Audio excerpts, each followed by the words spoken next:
Bonjour, bienvenue sur Billboard. Aujourd'hui, nous allons parler des faux proverbes. Le monde appartient-il vraiment à celui qui se lève tôt?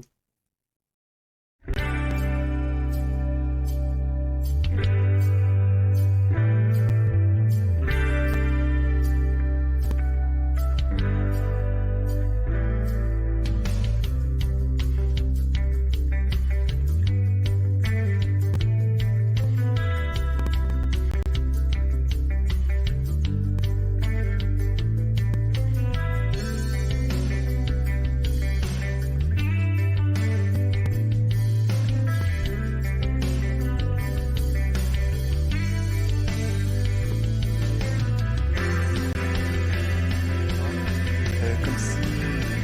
Attends, comme si ça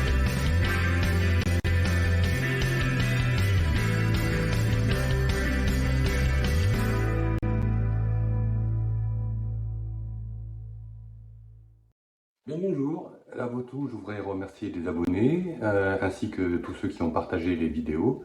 Bienvenue aux nouveaux abonnés. Donc, le monde appartient-il à ceux qui se lèvent tôt? Moi, je dirais, le monde n'appartient pas à ceux qui se lèvent tôt. Quoi? Donc, si on en croit le proverbe, il suffirait de se lever le plus tôt possible pour obtenir le plus possible. Vous devriez plus utiliser les images quand vous parlez. Ça relève le niveau un peu. Dans les exemples que j'ai vus concernant la vie, le travail et les expériences, je me suis bien rendu compte, et je pense que vous aussi, vous vous êtes rendu compte que vous avez beau vous lever à l'heure que vous voulez, ça ne changera pas grand-chose.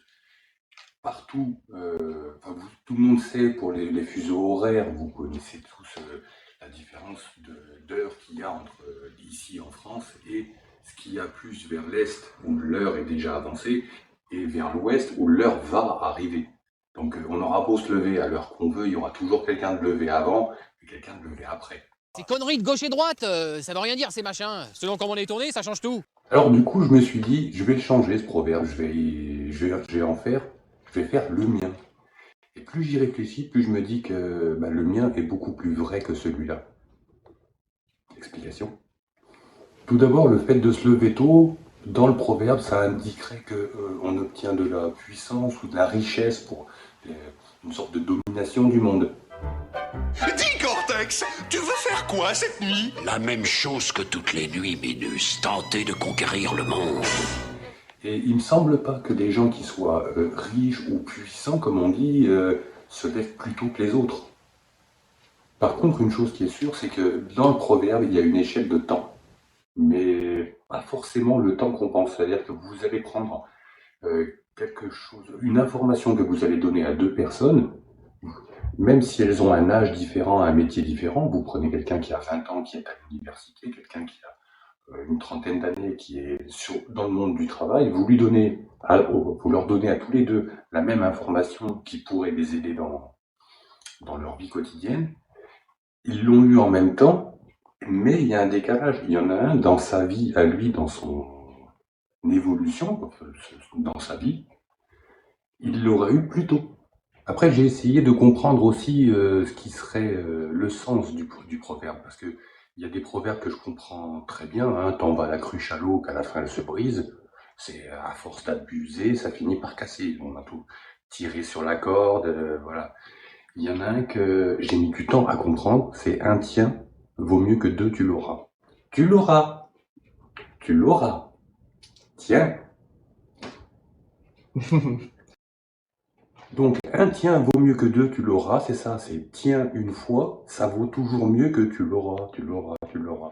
Et du coup, le but de le monde appartient à ceux qui se lèvent tôt, ça serait quoi? Ça serait d'obliger ou de convaincre les gens de se lever tôt sous prétexte de réussir mieux, de gagner mieux, Je vois pas bien le sens. Par contre, je sais que ça arrange du monde, que les gens se lèvent à pas d'heure, fassent des heures de nuit. Vous savez d'où ça vient le travail de nuit? C'est qu'à l'origine, c'était le travailler la nuit. Non, c'est le travail au noir. Perdu. J'ai dit quoi? Travail de nuit, c'est travailler la nuit. Ouais, travail de nuit. Le travail de nuit, vous saviez qu'avant on appelait ça le travail au noir? Et c'était ça qui était interdit à l'époque. De faire travailler les gens la nuit. c'était pas de travailler non déclaré, hein. Le problème, c'était que les gens qui travaillaient de nuit, c'était pas bien de faire travailler des gens de nuit. Et c'est devenu maintenant le travail au noir, le travail non déclaré, parce que les travails non déclarés, ça rapporte pas d'impôts. J'en reviens à la définition de le monde. Le monde, c'est quoi? Est-ce que c'est matériel? Est-ce qu'à un moment, on va réussir à mettre la planète dans sa poche? Ou si ça serait pas plutôt une histoire de savoir ou de connaissance? Du coup, le monde, ça serait une histoire de perception, d'imagination, de connaissance, de savoir. Je vais vous donner un exemple. Si je dessine... Non, c'est des cerises. Donc le monde, c'est une histoire d'imagination, de connaissance, un peu un mélange de tout ça. Son monde, en fait, le monde qui nous entoure, notre monde. Donc j'en profite pour faire une petite parenthèse. Je suis pas certain du terme, mais moi je me considère un peu comme chaoticien.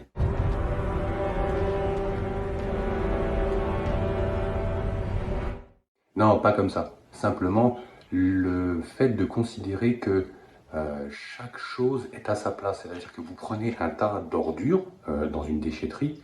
Chaque objet qu'il y a dans cette déchetterie a été posé successivement et on obtient en fait au final dans la déchetterie quelque chose qui est un chaos. Ça ressemble absolument à rien. Mais en y réfléchissant, chaque objet a été posé ou jeté ou lâché à cet endroit-là avec une précision, c'est-à-dire que vous jetez dans une benne, vous jetez des trucs, 1, 2, 3, au final ça commence à faire un tas, mais chaque truc qui a été lancé dans cette benne a été lancé avec une inclinaison, une force qui a fait qu'il a atterri là où il devait atterrir. Mais chaque objet est bien rangé en fin de compte, il est à sa place. C'est ça les théories du chaos comme on dit.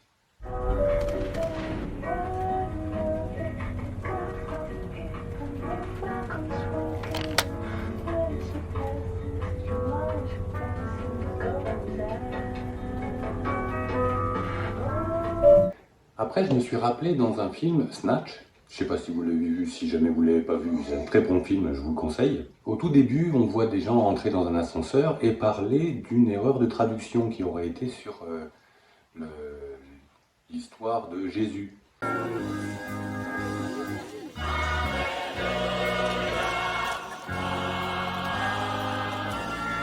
Le fait que dans les textes, il est dit qu'une vierge mettra au monde un enfant. Et c'est dans ce film, c'est ce qu'ils disent. Après, que ce soit vrai ou pas, c'est pas la question. L'important, c'est lui. S'il y avait eu une erreur de traduction, donc là, dans l'exemple du film, ils disent que le mot ancien qui signifie femme et le mot ancien qui signifie vierge sont très proches et qu'il y a eu erreur de traduction. Vrai ou pas vrai, on s'en fout, hein, c'est ça le truc. C'est que je pars du principe que si il y en a un de ces mots-là qui a été mal traduit, on comprend tout à fait autre chose. Moi, je pense que ça vient de là. Se lève. Se lève. On se lève tous pour Danette, dedans il y a de la crème. Alors ce que je vais faire, je vais enlever le superflu. Hein. On va faire n'importe quel, voilà. Hop. Voilà. Appartient à ceux qui se... Voilà. Un synonyme de se lève. Et elle se lève, oui, on se lève, pas content, ouais. Les rebelles. Oui, parce que en fait, le fait de se lever à telle heure ou à telle heure, on en a déjà discuté. Il me semble que là, c'est clair que c'est pas ça. Alors du coup, je vous propose une nouvelle piste.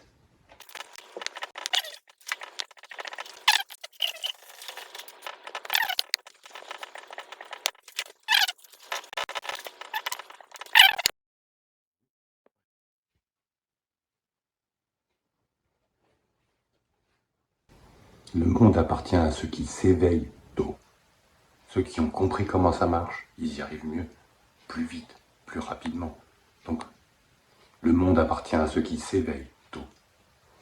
Et donc en conclusion, je vous dirais, apprenez tout ce que vous pouvez apprendre. Écoutez tout ce que vous pouvez écouter, vérifiez et essayez de comprendre tout ce que vous pouvez comprendre. Parce que c'est ça le monde. C'est votre connaissance, c'est le monde qui vous entoure, c'est les liens que vous avez, tout ça c'est le monde, c'est ça le monde en fait. C'est ce que vous savez, c'est votre monde. Et il vous appartient du moment que vous le comprenez le plus rapidement. Plus vite vous aurez compris comment marchent les choses, comment ne pas se faire avoir aussi, mieux ça ira. Je voulais aussi vous donner un autre cadeau, un proverbe que j'aime bien aussi, c'est parce qu'ils ne savaient pas que c'était impossible qu'ils y sont arrivés. Dans la prochaine vidéo, je ferai un sujet sur la monnaie. Non, c'est intéressant, je vous jure. Comme ça, oui, la création monétaire et tout, les pourquoi, les comment. Si, je vous allez voir. C'est quelque chose qui nous montre à quel point juste des petits pourcentages et des croyances, ça fait bouger beaucoup de choses. Je vous remercie d'avoir regardé cette vidéo. Je vous remercie d'avance de la partager. Bienvenue aux nouveaux abonnés. Et à bientôt sur Billboard.